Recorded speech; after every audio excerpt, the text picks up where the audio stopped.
Title: Sycophantic Shadows. In the underground halls of the kingdom of Mons, the air was thick with the scent of incense and the quiet murmur of flattery. The royal court was a place where truth had long since been drowned out by the constant praise of sycophants. And no one embodied this better than Lord Hadran, the king's most trusted advisor. Hadran, always in the shadows, had risen to power through carefully timed compliments and well-placed allegiances, manipulating the court from behind the veil of false devotion. Today, the court was gathered in the grand chamber to witness the announcement of a new strategic alliance with the Manta Network, an alliance that promised riches and power beyond imagination. The king sat upon his throne, his figure stiff and regal, but his eyes seemed distant, almost weary. Behind him, as always, stood Lord Hadran, a serpent in human form, his face alight with a smile that never quite reached his eyes. "Your Majesty," Hadran began, his voice as smooth as silk, "I must once again commend your wisdom in pursuing this alliance. Truly, there is no ruler as insightful as yourself. The Manta Network will bring us untold fortune under your brilliant guidance." The king nodded absently, as if he had heard the same words countless times before. The courtiers surrounding them nodded as well, eager to join the chorus of praise, each trying to outdo the other in their compliments. It was a daily dance of sycophancy, where the loudest voices often rose to the top, not the wisest. Among the gathered nobles was Selene, a young diplomat sent from the Manta Network. She had seen many courts in her time, but none so full of hollow words as this. She had heard of Lord Hadran's influence, of how he had twisted the court to his will, ensuring that the king heard nothing but endless praise. Now, standing in the midst of this false adoration, Selene found it all deeply unsettling. As the flattery reached a crescendo, Selene stepped forward, her voice calm but firm. "Your Majesty, while it is true that the Manta Network values this alliance, we must also speak plainly of the challenges ahead." The room fell silent, all eyes turned to Selene, and for the first time, the king's gaze sharpened with interest. No one had dared speak of challenges in his court for years.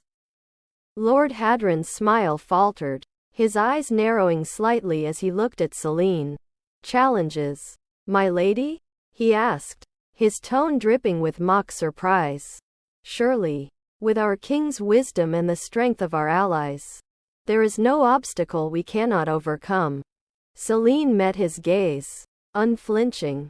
"Every alliance, no matter how strong, requires honesty, Lord Hadran. And while I respect your devotion to the king, I believe he deserves the truth, not just what he wishes to hear." A murmur rippled through the court. Lord Hadran's smile disappeared completely, replaced by a cold, calculating expression. He stepped forward, placing himself slightly between the king and Selene. "I assure you, the king is more than capable of handling the truth. I have always spoken nothing but the truth to him." Selene raised an eyebrow. "Have you? Or have you simply told him what he wants to hear?"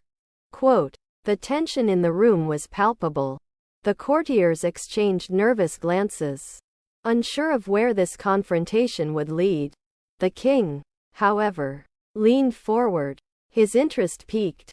It had been too long since someone in his court had spoken with such boldness. "Selene," the king said slowly, "you come from a land known for its honesty and integrity. Speak your mind." Hadran shot a quick glance at the king, but his usual influence seemed to wane under the weight of the king's curiosity. For the first time, Hadran felt his grip on the court slipping. Selene took a breath, then spoke with conviction. "Your Majesty, the Manta Network values true partnership, and true partnership requires transparency. There are risks involved in this alliance, risks that must be addressed openly if we are to succeed.